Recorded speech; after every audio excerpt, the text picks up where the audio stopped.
जी मैंने टॉपिक लिख दिया जी, अब आप शुरू कर सकते हैं।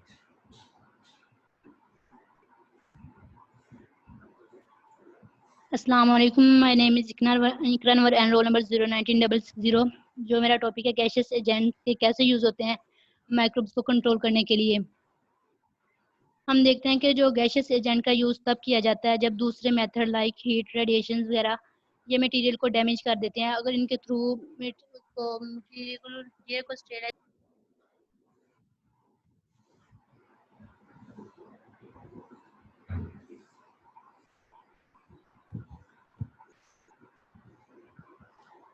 दोबारा रिपीट करें से। चलें दोबारा शुरू से शुरू कर दें क्योंकि आवाज़ गड़बड़ थी आपकी। गैसेस स्टेरिलाइजेशन का प्रोसेस तब क्यों यूज़ किया जाता है जब दूसरे method like heat and radiation ये मटेरियल को जब ये डैमेज कर देते हैं।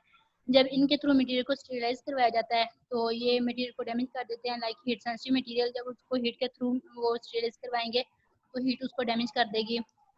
ऐसे मॉइस्चर सेंसिटिव मटेरियल होता है जिसको हम गैसेस एजेंट के थ्रू स्टेरिलाइज करवाते हैं।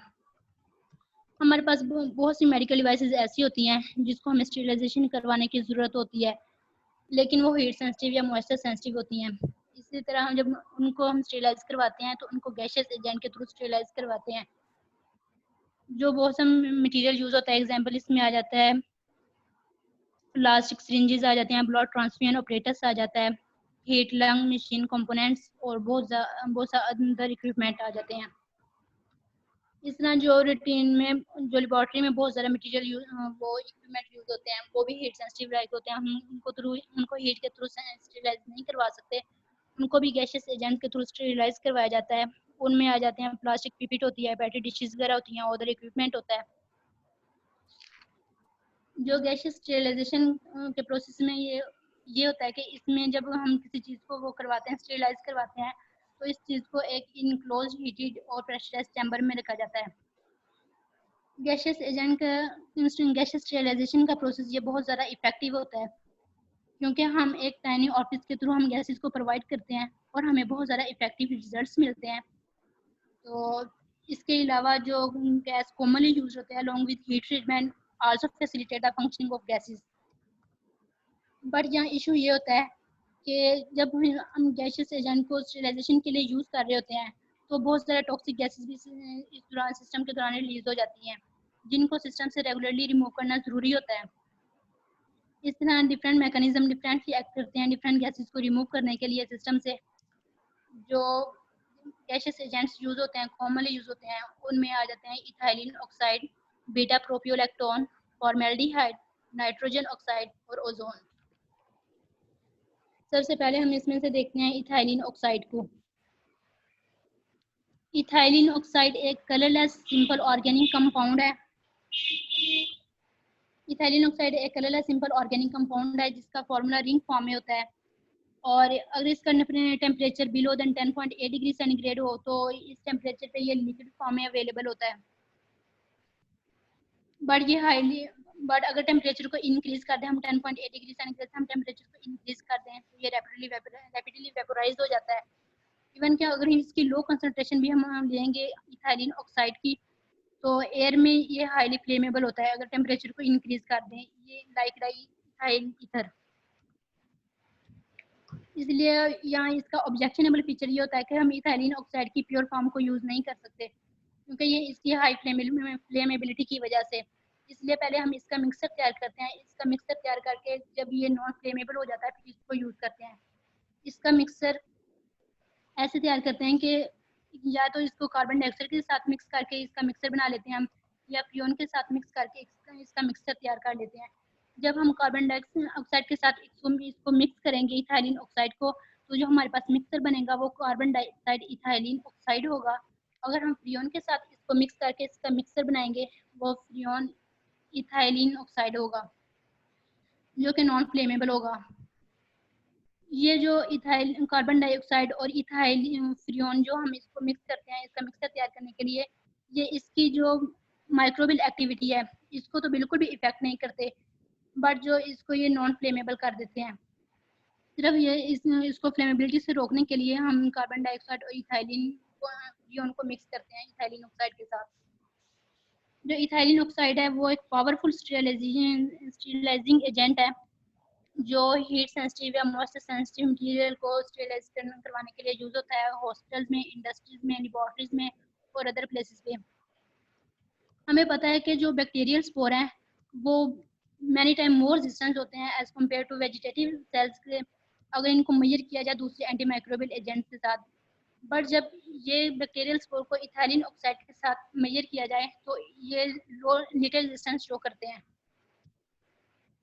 नेक्स्ट, इसकी जो इथाइलिन ऑक्साइड की सबसे बड़ा एडवांटेज ये है कि इसकी पेनिट्रेशन पावर बहुत ज़्यादा होती है। इसकी पेनिट्रेशन पावर ज़्यादा होने की वजह से हम इसको स्टेरिलाइजेशन करवाने के लिए यूज़ करते हैं, पैकेजेस ऑफ मटेरियल को, बंडल्स ऑफ क्लॉथ को, इवन सर्टेन प्लास्टिक वगैरह को भी स्टेरिलाइजेशन करवाने के लिए यूज़ करते हैं। बट जब इथाइलिन ऑक्साइड को यूज़ करते हैं तो हमें बहुत ज़्यादा एप्लीकेशंस की ज़रूरत होती है। तो इसी से मतलब जो ऑपरेटर्स यूज़ किया जाता है टेम्परेचर को कंट्रोल करने के लिए, जो ऑपरेटर्स यूज़ किया जाता है वो ऑटोक्लेव की तरह होता है, जो कि एक चैम्बर में गैस को अंडर कंट्रोल कंडीशन में फिल करता है और फिर इसके टेम्परेचर को कंट्रोल करता है, इसकी कंसंट्रेशन और ह्यूमिडिटी वगैरह को कंट्रोल करता है। अब तो एक वैसे मॉडिफाइड ऑटोक्लेव ऑपरेटर से यूज़ किया जाता है जो ऑटोमेटिकली इसको इन कंडीशन को प्रॉपर रखता है, इसके टेम्परेचर को, इसकी कंसंट्रेशन को, इसके मॉइस्चर या ह्यूमिडिटी वगैरह को मेंटेन रखता है प्रॉपर कंडीशन पे। नेक्स्ट आ जाता है इथाइलिन ऑक्साइड की प्रैक्टिकल एप्लीकेशंस। इथाइलिन ऑक्साइड को इस्टेब्लिश ही हम हीट सेंसिटिव और मॉइस्चर सेंसिटिव मटेरियल को स्टेरिलाइज करवाने के लिए किया गया।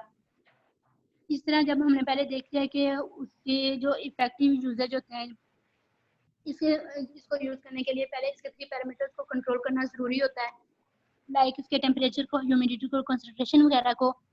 इनको कंट्रोल करके फिर हम बहुत ज़्यादा मटेरियल को इजीली स्टेरिलाइज करवा सकते हैं, लाइक सॉइल, प्लास्टिक और बहुत ज़्यादा मेडिकल ऑपरेशंस वगैरह, या बहुत ज़्यादा लेबोरेटरी में इक्विपमेंट होते हैं जिनको स्टेरिलाइज करवा सकते हैं हम इथाइलिन ऑक्साइड के थ्रू। जो स्पेस प्रोग्राम है अमेरिकन और रशियन का, उन्होंने भी स्पेस कंपोनेंट्स को डिकॉन्टामिनेट करवाने के लिए इथाइलिन ऑक्साइड को वो यूज़ कर चुके हैं। ये बहुत ज़्यादा इफेक्टिव साबित हुआ है, बहुत ज़्यादा स्टेरिलाइजेशन करवाने के लिए बहुत ज़्यादा अच्छा था। उसके बाद इसके जो एडवांटेजेस हैं इथाइलिन ऑक्साइड के, जिनकी वजह से इथाइलिन ऑक्साइड को बहुत ज़्यादा यूज़ किया जाता है, क्योंकि ये इसके लिए लो टेम्परेचर रिक्वायर्ड होता है इसको यूज़ करने के लिए, और इसकी हाई एफिशिएंसी होती है माइक्रोऑर्गेनिज्म को डिस्ट्रॉय करने के लिए, इंक्लूडिंग रेजिस्टेंस स्कोर, और इसके लार्ज स्टेरिलाइजेशन वॉल्यूम होता है, स्टेरिलाइजिंग वॉल्यूम होता है। सबसे बड़ा एडवांटेजेस ये है कि इसकी हाई पेनिट्रेशन पावर होती है और ये नॉन क्रोसिव होता है प्लास्टिक मटेरियल के लिए और रबर मटेरियल के लिए। कुछ डिसएडवांटेजेस भी हैं जिसकी वजह से इथाइलिन ऑक्साइड को अच्छे तरीके से हम यूज़ नहीं कर सकते। वो ये हैं कि इसको यूज़ करने के लिए बहुत ज़्यादा सेफ्टी कंडीशंस रिक्वायर होती हैं, क्योंकि ये ह्यूमंस के लिए कार्सिनोजेनिक होता है, इसके टॉक्सिसिटी इशू बहुत ज़्यादा होते हैं, और ये सर्जिकल इंस्ट्रूमेंट में जब हम इसको यूज़ करते हैं, और ये फ्लेक्सिबल स्कोप को जो है इसको स्टेरिलाइजेशन करवाने के लिए रिकमेंडेड नहीं है। ये सबसे ज़्यादा मेन डिसएडवांटेज इसका ये है कि ये हाईली फ्लेमेबल होता है, बट इसका एक्शन लो होता है माइक्रो ऑर्गेनिजम्स के अगेंस्ट। नेक्स्ट आ जाता है बीटा प्रोपियोलैक्टोन। इसका mode of action ethylene oxide का, जो इथाइलिन ऑक्साइड दोबारा बोलें, नाम इसका दोबारा बोलिए। बीटा सर नहीं, अभी इथाइलिन ऑक्साइड का मोड ऑफ एक्शन रहता है वो मैं पहले बता दूं। इथाइलिन ऑक्साइड का मोड ऑफ एक्शन ये है कि जब ये माइक्रोऑर्गेनिज्म के साथ एक्ट करता है तो अल्काइलेशन रिएक्शन के थ्रू एक्ट करता है ऑर्गेनिक कंपाउंड के साथ, लाइक एंजाइम्स और प्रोटीन्स वगैरह के साथ। अल्काइलेशन रिएक्शन में ये होता है कि जब इसकी रिंग स्प्लिट होती है इथाइलिन ऑक्साइड की, तो जो इसका एक्टिव हाइड्रोजन है उसकी रिप्लेसमेंट हो जाती है एक अल्काइल ग्रुप के साथ, इस तरह जब उसकी अल्काइल ग्रुप के साथ रिप्लेसमेंट हो जाएगी तो ये एंजाइम को इनएक्टिवेट कर देगा सल्फर हाइड्राइल ग्रुप के साथ, क्योंकि जो एक्टिव हाइड्रोजन है वो कोई भी हो सकता है, या फ्री कार्बोक्साइड भी हो सकता है, अमाइनो भी हो सकता है, या सल्फर हाइड्राइल ग्रुप भी हो सकता है जिसके साथ अल्काइल ग्रुप अटैच होता है। नेक्स्ट आ जाता है बीटा प्रोपियोलैक्टोन। बीटा प्रोपियोलैक्टोन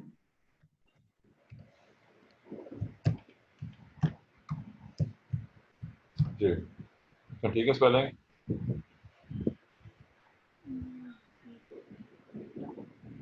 जैसा ठीक है। चलो, ये जो बीटा प्रोपियोलैक्टोन है ये भी एक कलरलेस लिक्विड कंपाउंड होता है और ये रूम टेम्परेचर पे होता है। इसका हाई बॉइलिंग पॉइंट होता है 155 डिग्री सेंटीग्रेड और ये इथाइलिन ऑक्साइड की निस्बत ये नॉट ये फ्लेमेबल नहीं होता। बट जब हम इसको इसको जब यूज करते हैं बहुत केयरफुल इसको हैंडल करना पड़ता है, क्योंकि ये बहुत ज़्यादा बेसिकेंट और लैक्रीमेटर होता है। बट इथाइलिन ऑक्साइड के मुकाबले में इसकी पेनिट्रेशन पावर भी बहुत ज़्यादा कम होती है, इसलिए बीटा प्रोपियोलैक्टोन को स्टेरिलाइजेशन के लिए कम ही यूज किया जाता है माइक्रो ऑर्गेनिजम्स के अगेंस्ट। ये स्पोरिसाइडल होता है, फंजीसाइडल भी होता है ये भी। बट जो बीटा प्रोपियोलैक्टोन की कंसंट्रेशन है इथाइलिन ऑक्साइड के मुकाबले में बहुत कम यूज होता है, क्योंकि जब हम इथाइलिन ऑक्साइड को यूज करते हैं माइक्रो स्टेरिलाइजेशन करवाने के लिए किसी भी मटेरियल को, तो उसकी जो कंसंट्रेशन हमारे पास रिक्वायर्ड होती है वो 400 to 800 मिलीग्राम पर लीटर होती है। उसके भी मुकाबले में जो बीटा प्रोपियोलैक्टोन है उसकी बहुत कम कंसंट्रेशन यूज होती है, तकरीबन इसकी 2 to 5 मिलीग्राम यूज होती है बीटा प्रोपियोलैक्टोन की कंसंट्रेशन मटेरियल को स्टेरिलाइज करवाने के लिए स्टेरिलाइजेशन के प्रोसेस में। बीटा प्रोपियोलैक्टोन की कुछ नहीं कहा जाता कि इसकी कार्सिनोजेनिक प्रॉपर्टी अपनी इसकी कार्सिनोजेनिक प्रॉपर्टीज भी होती हैं और इसकी लो पेनिट्रेशन की पावर की वजह से इसको बहुत ही कम यूज करते हैं हम गैसेस से जान के। नेक्स्ट जो आ जाता है वो फॉर्मेल्डिहाइड है। फॉर्मेल्डिहाइड ये भी एक हाईली रिएक्टिव गैस है जो स्टेरिलाइजेशन के प्रोसेस में यूज होती है। ये हम फॉर्मलिन को हीटिंग से हमें ये ऑब्टेन होती है। टेम्परेचर इसके लिए रिक्वायर्ड होता है 7 to 80 डिग्री सेंटीग्रेड। फॉर्मेल्डिहाइड की ये ब्रॉड स्पेक्ट्रम बायोसाइडल एक्टिविटी होती है और ये बहुत ज़्यादा इफेक्टिव होता है स्टेरिलाइजेशन के प्रोसेस में। बट इसकी पेनिट्रेशन पावर इसकी भी इथाइलिन ऑक्साइड के मुकाबले में कम होती है। पेनिट्रेशन पावर कम होती है लेकिन ये सेम प्रिंसिपल पे वर्क करता है, इथाइलिन ऑक्साइड की तरह ही बिल्कुल यूज होता है, बट इसकी पेनिट्रेशन पावर सिर्फ कम होती है। अभी अपनी लो पेनिट्रेशन पावर की वजह से इसलिए इसे सिर्फ लिमिटेड पेपर और कॉटन फैब्रिक्स तक ही यूज किया जाता है, इसका बहुत ज़्यादा यूज नहीं किया जाता। हम फॉर्मेल्डिहाइड को इसकी स्मेल से डिटेक्ट करते हैं। अगर किसी एटमॉस्फेयर में प्रेजेंट हो तो अगर बहुत लो कंसंट्रेशन में प्रेजेंट हो तो हम इसकी स्मेल से इसको डिटेक्ट करते हैं फॉर्मेल्डिहाइड को।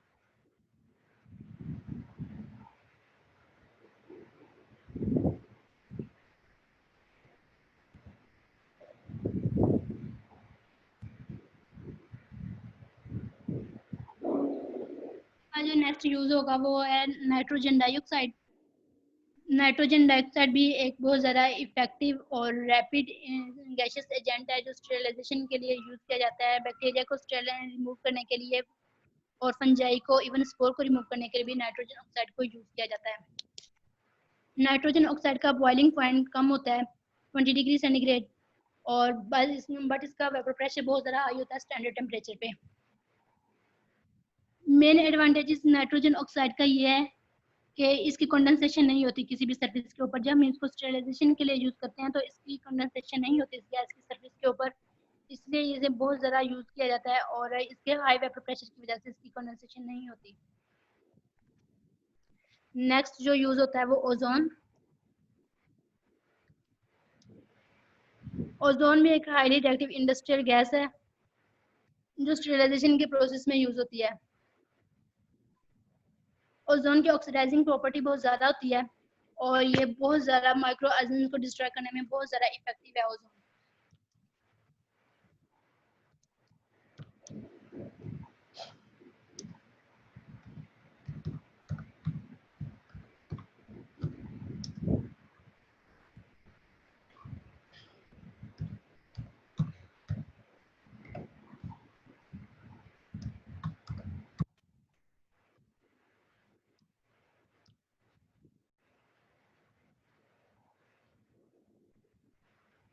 ओजोन ये अनस्टेबल और ये भी बहुत अनस्टेबल होता है और ये बट रिएक्टिव बहुत ज़्यादा होता है इसमें स्टेरिलाइजेशन के प्रोसेस में। इसलिए इसको डिफरेंट मेथड्स के डिफरेंट मैकेनिज्म के थ्रू इसको हम कंट्रोल करवा के ओजोन को इसको स्टेरिलाइजेशन के प्रोसेस में यूज़ करते हैं। और ये 160 टाइम लेस देन होता है इथाइलिन ऑक्साइड के मुकाबले में। इसकी बहुत ही कम concentration 160 time less than concentration इसकी यूज़ होती है जब हम इसको स्टेरिलाइजेशन के प्रोसेस में यूज़ करते हैं। तकरीबन इसकी जो कंसंट्रेशन हमें रिक्वायर्ड होती है स्टेरिलाइजेशन के लिए वो 5 पार्ट्स पर मिलियन यूज़ होती है इथाइलिन ऑक्साइड के मुकाबले में, जो कि बहुत ही कम होती है। सर इतना ही था मेरा टॉपिक, कैसे से बताने थे, तो ये हो गया कंप्लीट। चलो इकरा के टॉपिक पूरा हो गया, लेकिन इसमें में 3-4 बार ऐसे हुआ है कि आपकी आवाज़ गड़बड़ हुई है, खराब हुई है, कुछ स्टेटमेंट आपके मिस हुए हैं। पर क्लास की तरफ से जो कोई क्वेश्चन कोई सवाल पूछना चाहे तो वो सवाल पूछ सकते हैं। क्लास की तरफ से कोई किसी का क्वेश्चन?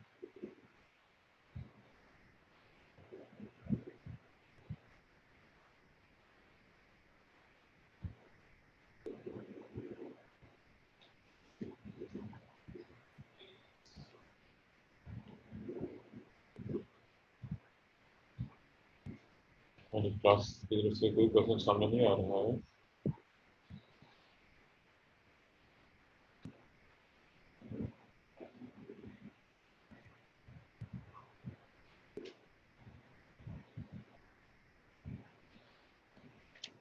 तो answer at all, no question at all. Sir ji अस्सलाम वालेकुम। सर ये इकरा से मैंने पूछना है इसका। सर बीटा प्रोपियोलैक्टोन की जो प्रॉपर्टीज है ना वो इसको के जरा बता दें। जी काफी वेट करें।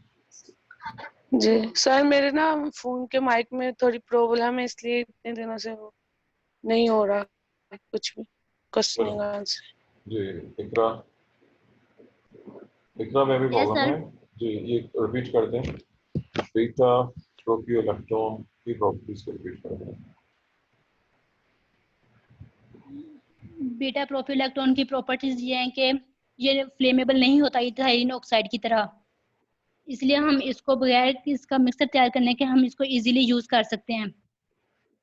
और नेक्स्ट इथाइलिन इसकी बीटा प्रोफिलैक्टोन की जो बहुत ही कम कंसंट्रेशन हमें यूज करते हैं स्टेरिलाइजेशन के प्रोसेस में, बट इथाइलिन ऑक्साइड की तो हमें कंसंट्रेशन बहुत ज्यादा चाहिए होती है इसमें स्टेरिलाइजेशन, जिसकी निस्बत बीटा प्रोफिलैक्टोन की कंसंट्रेशन बहुत ही कम यूज होती है, तकरीबन 4 to 5 मिलीग्राम यूज होती है। उसके बाद जो इसकी पेनिट्रेशन पावर सिर्फ कम होती है इसकी वजह से, और ये कार्सिनोजेनिक होता है जिसकी वजह से हम इसको कम ही यूज करते हैं। मेन जो इसका डिसएडवांटेज है ये है कि इसकी पेनिट्रेशन पावर लो होती है और ये कार्सिनोजेनिक होता है।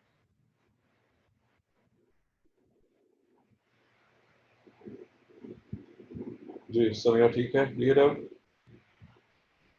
समिया? और ये माइक्रो ऑर्गेनिज्म के लिए को डिस्ट्रॉय करने में इथाइलिन ऑक्साइड से ज्यादा इफेक्टिव होता है बीटा प्रोपियोलैक्टोन।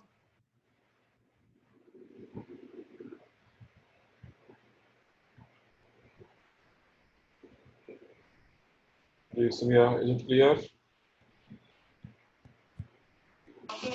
जी सर। जी और कोई जी किसी का और कोई क्वेश्चन? सर एक वर्ड पढ़ा था इस टॉपिक में कि लैक्रिमेटर के तौर पे ये एक्ट करता है, मतलब कि वो जो टीयर गैस होती है आंसू गैस उसके तौर पे जी वो ये एक्ट करेगी। नहीं, आपका सवाल क्लियर नहीं होगा, दोबारा बताएं क्वेश्चन, क्योंकि आपकी आवाज में भी गड़बड़ है, दोबारा बोलिए। सर मैंने कहा कि जो बीटा प्रोपियोलैक्टोन है ये लैक्रिमेटर के तौर पे एक्ट करता है, ये नॉक्शियस होती है, तो ये जो वर्ड है लैक्रिमेटर इसको हम किस तौर पे यूज करते हैं? लाइक टीयर गैस के मायनों में ये आता है। जी इकरा। यस सर, टीयर गैस में ही आता है ये, इसलिए इसको हम प्रॉपर हैंडल करके भी इसको यूज करते हैं, क्योंकि ये बहुत सारा वेजिकेंट भी होता है और लैक्रिमेटर मतलब टीयर गैस ही वो इसमें आ जाता है।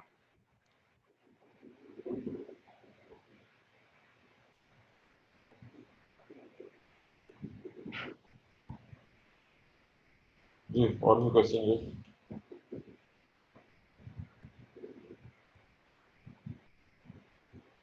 चलिए क्वेश्चन खत्म। तो अब हमारे पास सिर्फ 5 से 6 मिनट का टाइम बाकी है, 5 से 6 मिनट में। नेक्स्ट किसकी है बारी जी? इकरा के बाद कौन है? आमना।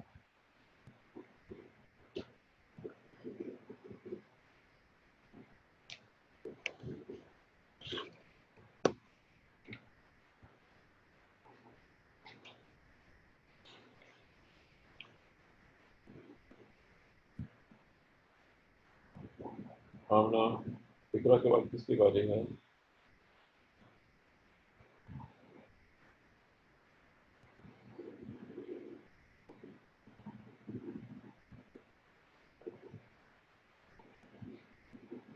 सर मेरे बाद उज़मा की है।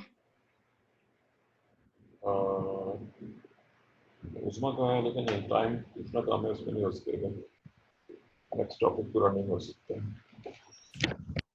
टाइम बहुत ही शॉर्ट है।